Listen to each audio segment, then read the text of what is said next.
అందరికీ శుభ సాయంత్రం. నా పేరు భీమేశ్వర్. నేను 3వ తరగతి చదువుతున్నాను. నేను ఇప్పుడు చెప్పబోయేది తెలుగు సంవత్సరాలు 60.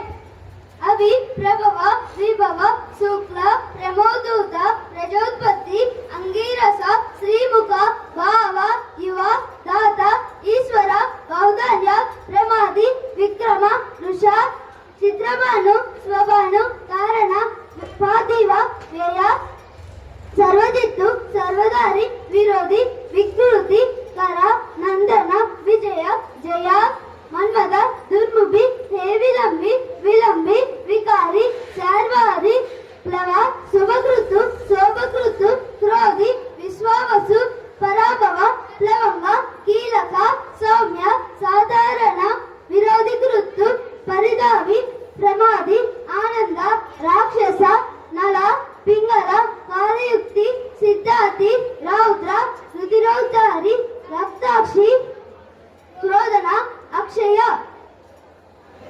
నాకు ఈ అవకాశం ఇచ్చిన నా ప్రధానోపాధ్యాయుల గారికి, ఉపాధ్యాయుల గారికి, నా తండ్రులకు ధన్యవాదాలు.